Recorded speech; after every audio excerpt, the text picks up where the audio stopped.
ఓటీటీలో కూడా చాలా కండిషన్స్ ఉన్నాయనేసి కూడా వింటూ ఉన్నాం మేమైతే. ఎస్పెషల్లీ ప్యాడింగ్ ఎవరు, హీరో ఎవరు, వాళ్ళ మార్కెట్ ఏంటి, ఎంత పెట్టి తీశారు, ఇలాంటి కండిషన్స్ అన్నిటికీ యాక్సెప్ట్ అయితేనే తీసుకుంటారు అనేసి కొన్ని ఆరోపణలు వస్తున్నాయి. నిజమేంటారా ఇది? అది మీరు పెద్దవాళ్ళని అడగాలన్నా, నేను ఇప్పుడే వచ్చింది ఇండస్ట్రీకి. అంటే మీరు ఫేస్ చేస్తున్నారా? అంటే నేను ఇంకా సినిమా పూర్తి చేశాను ఇప్పుడే. నా వరకు వస్తే నేను ఏమైనా ఆరోపించానంటే నేను మళ్ళీ ఇంటర్వ్యూకి వచ్చి చెప్పేస్తాను. ఇంకోటి చాలా మంది మీరు అనుకుంటుండొచ్చు, మిమ్మల్ని చూసి అభిమానులు కూడా అనుకోవచ్చు మీరు ఫేస్ చేయలేదు అనేసి మీరు అంటున్నారు ఈజీగా. సో మా ఊరి సినిమా థియేటర్స్ లో రిలీజ్ అయింది కానీ ఓటీటీలో ఎందుకు రిలీజ్ కాలేదు? ఓటీటీ ఎవరు తీసుకోలేనా అంటే దాన్ని ఎందుకు తీసుకోలేదు అనేసి. ప్యాడింగ్ కావాలంట. ఆబ్వియస్లీ మీరు ఫేస్ చేశారు కదా మరి, అదే మీరు చెప్పండి. ఫేస్ చేసా అంటే ఇంకేముందన్న, ఇప్పుడు చూడు తమిళ సినిమాలో మలయాళ సినిమాలు ఆడుతున్నాయి, వాళ్ళ మొఖాలు కూడా నేను చూడలే. జింకాన్ రిలీజ్ అయింది, థియేటర్ వేసి చూసిన. బిచ్చగాడు రిలీజ్ అయింది, థియేటర్ వేసి చూసిన.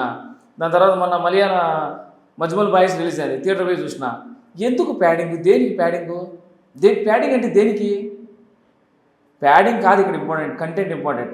కంటెంట్ చూడండి, నచ్చపోలేదా చెప్పండి ముఖాన్నే, అంతేగాని ప్యాడింగ్ ప్యాడింగ్ ప్యాడింగ్ అంటున్నారు. ఏం చేయాలన్నా? ఇప్పుడు వాళ్ళు ఏం ఆలోచిస్తున్నారు, ఓకే వీళ్ళు పెద్దోళ్ళు ఉంటే థియేటర్కి వచ్చి చూస్తారేమో, డబ్బులు వస్తాయేమో అని వాళ్ళు అనుకుంటున్నారు. ఆ ప్రేమలో ఉండిపోయినారు. ప్రొడ్యూసర్ సార్ ఎవరైనా సరే కూర్చొని ఒక డైరెక్టర్ని పిలిపించి, భయ్యా నీ కంటెంట్ ఏం తీసి ఒకసారి చూపించి షో వేసుకో, ఓటీకి 3 సార్లు చూడు, నచ్చిందా మీ బ్యానర్లో రిలీజ్ చేయండి, రూపాయి డబ్బులు వద్దు మాకు, సినిమా రిలీజ్ చేయండి, వచ్చిన తర్వాత మీది మీరు తీసుకొని మాది మాకు ఇచ్చేయండి. జనాలకి కొత్త కంటెంట్ కావాలా కాబట్టే ఇప్పుడు మజ్మల్ బాయ్స్ అన్న ఎంత బాగుంటుంది, దాంట్లో ఒకరన్నా నువ్వు చూసినావా? నేనంటే పక్కన పెట్టలే, నువ్వు చూసినావా ఒకరన్నా? చూడలే. పరిచయం ఉండాలి ఒకరన్నా? లేరు. ఎందుకు? కంటెంట్ బాగుంది.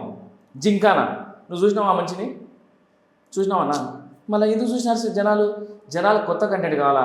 ఆయనకు దేవుడే యాక్టింగ్ చేస్తేనే ప్రజలు దండాలు కొట్టరన్నా. ప్రజలు యాక్టింగ్ చేసినా జనాలు చూస్తారు, అది తెలిసే ఉండనవసరం.